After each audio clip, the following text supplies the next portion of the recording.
What does sports betting have to do with your health? Find out on this next episode of Digest This.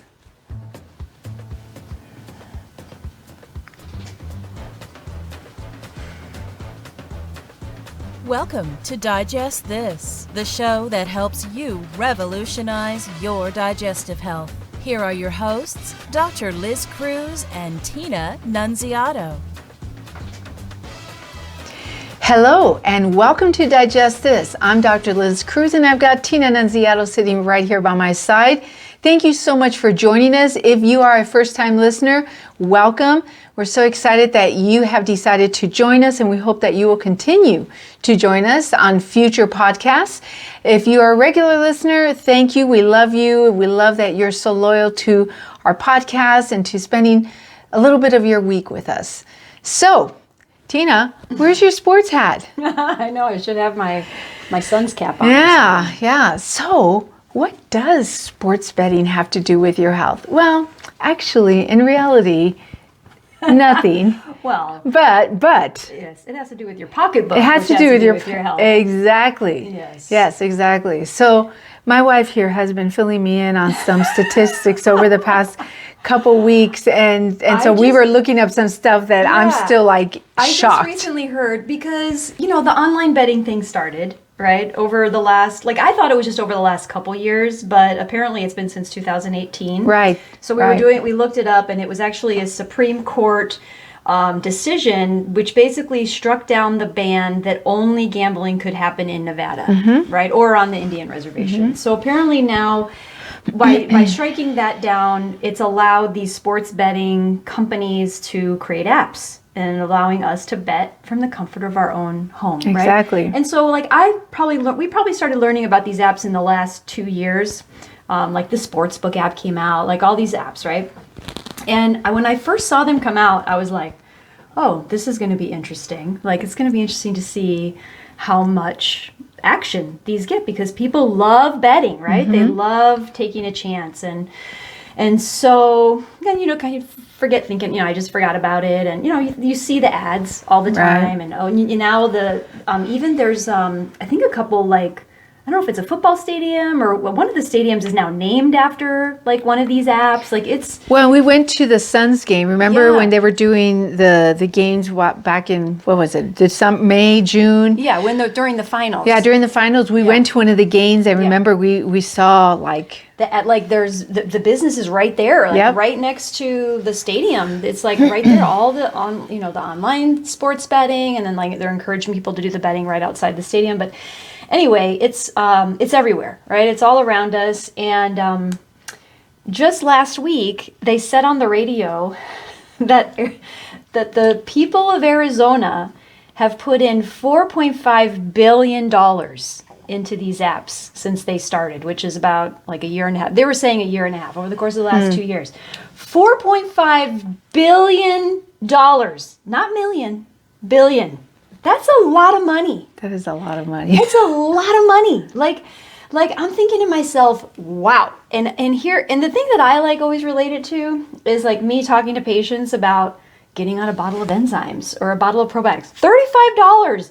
And I'm on the phone for 20 minutes trying to convince them why a bottle of enzymes would change their life. And we're spending $4.5 billion on betting on sports teams. I was just flabbergasted. So we decided to look it up. Yeah. And to see if that's how much Arizonans are putting into these betting apps. What about nationwide? Nationwide. Wait for this. You say it, because I just can't. Well, I'll have to put on my glasses because I still can't believe it. Nationwide, 157 billion. 157. And I haven't even given the other numbers. 157, 251, 169, 718. Yeah. It's $157.2 billion that we have put into betting. Okay, here's the thing. It's all about priorities. Sure, right? absolutely. Absolutely. You could, everybody has different priorities with their money, obviously, right? And a lot of people feel like they have to do these things because they're not maybe making enough money, and they feel like they can play these sports books and make money, okay? The reality is, though, like your health is always going to come first. Like it always should come first, at least. And just as an example, like last week I was on the phone with a woman who she literally has bowel movements once every other week.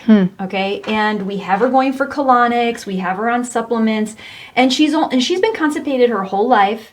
And she's, she just started on everything like 6 weeks ago. And she's like, nothing's changing, and I'm like, okay, first of all, it's not going to change in 6 weeks. You've had this issue your whole life. So you need to be patient and you need to keep going for your colonics, because she mentioned how the colonics at this point is the only way she's having a bowel movement. And I was like, well, that is the case for some patients who have had long-term constipation.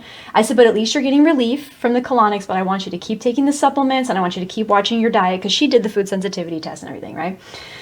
And be patient with it. That's why I told her, you have to be patient with it. Like she's doing the salt shot every day. She's doing everything, right? So she starts getting really discouraged because it costs money to do these things. And I don't want to have to pay the money.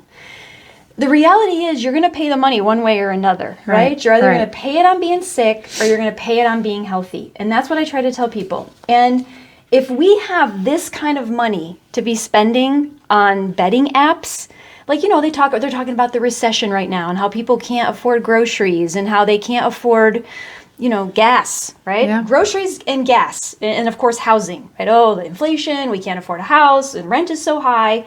There's all this stuff. Yet we are spending $157.2 billion on betting. Like at some point, we've got to really assess where our priorities are. Yeah. Right? Is it on buying a house and food and gas, or is it on betting for your Phoenix Suns, right? Like, I don't know. I really struggle with this one, because everybody's priorities are different. I get it, but you just shift a little bit of that and invest in yourself. Bet on yourself. That's what I wanted to talk about on this podcast, right? Because I told the girl last week, okay, well, if you decide not to go for colonics and not to take your supplements, what's going to happen? You're going to probably end up with some type of colon blockage to the point where they might have to remove part of your colon. Sure. Right? Then what? You're walking around with a colostomy bag your whole life? Like, is it really worth not spending, a few $100 a month to take care of yourself, right?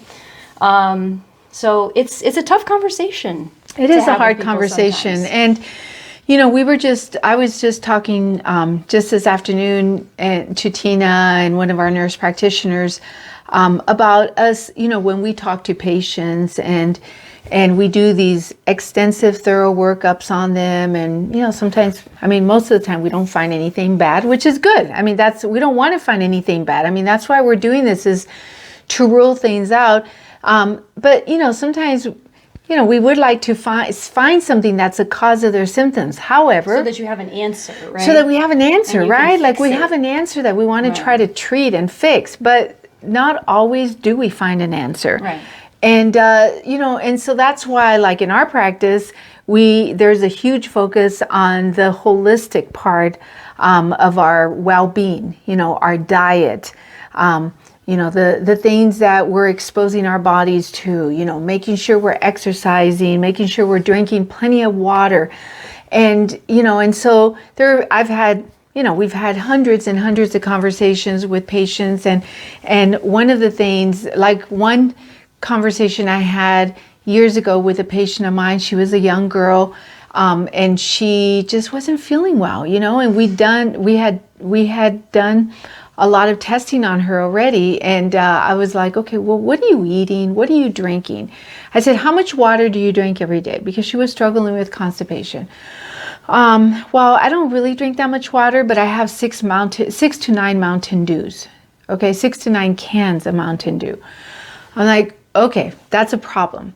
We have to get you off the Mountain Dew. I'm not saying stop it cold turkey, but we've got to slowly bring you off of that and incorporate water. And you've got to do one of these where you back off of Mountain Dew and where you increase your water intake, because the Mountain Dew is not doing you any good. And her mom was there, and her mom was like, that's not it. That has nothing to do with her problems. She's like, I've been drinking Mountain Dew since I was a teenager, and look at me. So the thing is this, we are seeing more and more young people, people in their 20s. I mean, this week, I did a procedure on an 18-year-old. Okay, we're seeing these younger patients, and we're seeing them younger and younger coming in with all these issues, and we work them up, and nothing comes up. I mean, everything is good, which is good for them, but they're still not feeling well. And we're convinced that so much of this has to do with what we are feeding our bodies, what we're putting in our bodies, what we're not giving our bodies that it needs. Yep. Yeah, and if we've been eating a nutritionally depleted diet since we were young, right? Because this is the generation of kids who've grown up on chicken nuggets and mac and cheese and fancy specialty coffees yep. and fast food, right? In general, energy drinks. So they're coming in earlier and earlier, because if you don't feed your body proper nutrients, your body can't make healthy red blood. And if your body can't make healthy red blood, then it can't make healthy tissue, and it can't make healthy organs, and it can't make a healthy body, right? So it's a cycle. And if you haven't been eating well for a good part of your life, then you're going to get sick sooner. And you're going to come in and be wondering, why am I sick, right? And a lot of it is what we're eating. And there are some supplements that we can help turn that around. But at the same time, we have to change the diet, right?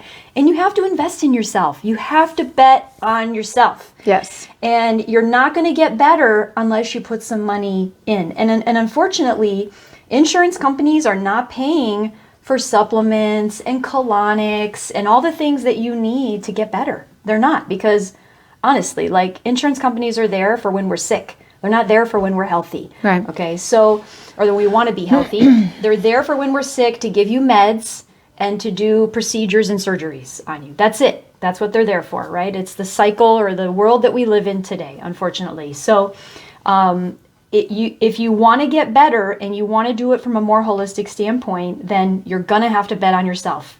And you got to be patient with it, and you've got to know that it might take betting, not 5.2 billion or 157.2 billion, but it's going to take, maybe a couple thousand, right, to invest in yourself, to get yourself back on track. Most people would say, I'll pay anything to get better. But when it comes down to it, you are, if you're sick, then people really struggle with wanting to invest in themselves. It's really crazy. Yeah, it is. It is. But look, we would love for you to connect with us. If you want to connect with us, you can find us on our website, www.drlizcruz.com. There's like a magenta colored button right in the middle, and you can click that and schedule a wellness consult. And that is a free wellness consult. Okay. That is our gift to you. You don't have to be a patient. It's for anyone. And the other wonderful thing about it is that it can be done over the phone. Okay. If you have not rated our podcast, please rate us and give us a 5, because it'll help other people just like you to find us easier. And lastly, if you haven't subscribed to our podcast, what are you waiting for? Please subscribe so that you don't miss any episodes. All right. Well, on that note, we're going to bring this to an end. Thank you so much for joining us, and we will catch you on the next podcast. Thank you for joining Dr. Liz Cruz and Tina Nunziato. To learn more about their revolutionary products and services, go online to www.drlizcruz.com.